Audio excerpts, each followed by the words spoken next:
Praise the Lord. Hallelujah. പ്രിയ സഹോദരങ്ങളെ, നോമ്പിലേക്ക് നമ്മൾ പ്രവേശിച്ചിരിക്കുകയാണ്. ഇന്ന് നമ്മൾ ധ്യാനിക്കുന്നത് നിയമാവർത്തന പുസ്തകം 4:7. അവിടെ വചനം വെളിപ്പെടുത്തുകയാണ്. നാം വിളിച്ചപേക്ഷിക്കുമ്പോഴൊക്കെ നമ്മുടെ ദൈവമായ കർത്താവ് സമീപസ്ഥനായിരിക്കുന്നത് പോലെ ദൈവം ഇത്ര അടുത്തുള്ള വേറെ ഏത് ശ്രേഷ്ഠ ജനതയാണ് ഉള്ളത്? ദൈവം ഇത്ര അടുത്തുള്ള വേറെ ഏത് ശ്രേഷ്ഠ ജനതയാണ് ഉള്ളത്? നമ്മളങ്ങനെ പറയുമ്പോൾ പ്രിയ സഹോദരങ്ങളെ, അതിൽ ആദ്യത്തെ വാക്ക് നമ്മൾ ശ്രദ്ധിക്കണം. നാം വിളിച്ചപേക്ഷിക്കുമ്പോഴൊക്കെ. അപ്പോൾ ഒരു ദൈവ പൈതൽ തൻ്റെ പ്രതികൂലങ്ങളിൽ, തൻ്റെ സന്തോഷത്തിൽ, തൻ്റെ പിരിമുറുക്കങ്ങളിൽ ദൈവമായ കർത്താവിനെ വിളിച്ചപേക്ഷിക്കണം എന്നത് ഒരു ദൈവഹിതമാണ്. നമ്മുടെ ജീവിതത്തിൽ ചിലപ്പോൾ പ്രിയ സഹോദരങ്ങളെ, ഞാനിങ്ങനെ ചോദിക്കാൻ, വളരെ പ്രതികൂലങ്ങളിൽ പെട്ട് മനുഷ്യർ വരാറുണ്ട്. പറയാന്ന് പ്രാർത്ഥനകൾ ശരിക്കും ആത്മാർത്ഥമായിട്ട് പ്രാർത്ഥിക്കാൻ പറ്റാറുണ്ട്, ബലിയർപ്പിക്കുന്നുണ്ട്.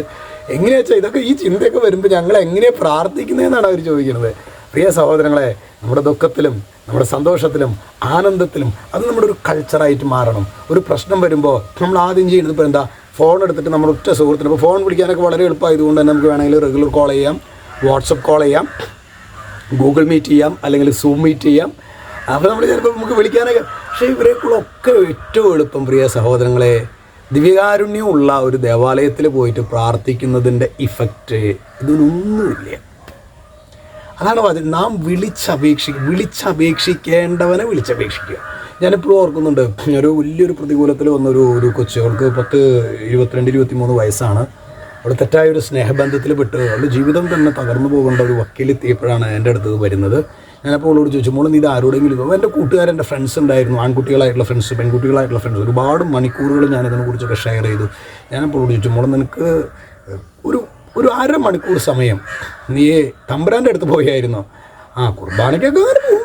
അപ്പം നീ കുർബാനയ്ക്ക് ശരിക്കും പ്രാർത്ഥിക്കുമായിരുന്നോ എന്ന് ചോദിച്ചാൽ കുർബാനയിൽ പങ്കെടുക്കും. അല്ലാതെ അതായത് അങ്ങനെ ഒരു ബന്ധം പോലും, ഒരു സുഹൃത്തിനെ കൊടുക്കുന്ന ഒരു വില പോലും ചിലപ്പോഴെങ്കിലും നമ്മുടെ കർത്താവിനെ കൊടുക്കുന്നതിൽ നമ്മൾ നിസ്സീമമായി പരാജയപ്പെടുന്നു എന്നുള്ളത് പ്രിയ സഹോദരങ്ങളെ, നമ്മളിന്നും ആത്മീയ ജീവിതത്തിൽ ഒരു പൊടി പോലും മുന്നോട്ട് പോകുന്നില്ല എന്ന് മാത്രമല്ല, നമ്മൾ താഴോട്ട് പോകാനുള്ളൊരു കാരണം നമ്മൾ കർത്താവിനെ വിളിക്കേണ്ട വിധത്തിൽ വിളിക്കാൻ ഇനിയും പരിശീലിച്ചിട്ടില്ല എന്നതാണ്.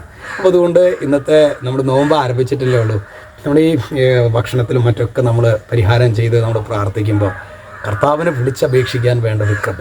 ഒരു പക്ഷേ നമ്മുടെ പ്രലോഭനങ്ങളിലായിരിക്കാം, പാപസാഹചര്യങ്ങളിലായിരിക്കാം, നമ്മൾ ഭയങ്കര വീഴ്ചയിലൊക്കെ ആയിരിക്കും. പക്ഷെ കർത്താവിനെ വിളിച്ചപേക്ഷിക്കണം. ദൈവമേ ഞങ്ങളെ സഹായിക്കണമേ എന്ന് വിളിച്ചപേക്ഷിക്കുക. കർത്താവ് നമ്മെ സഹായിക്കും. ഈശോ നമ്മെ അനുഗ്രഹിക്കട്ടെ. ഈ ഒരു ദിവസം വലിയൊരു ബ്ലെസ്സിങ് ആവട്ടെ. രക്ഷിതാവായ യേശു ക്രിസ്തുവിൻ്റെ നാമത്തിൽ ആശീർവദിക്കുന്നു. ഇപ്പോഴും എപ്പോഴും എന്നേക്കും ആമേൻ.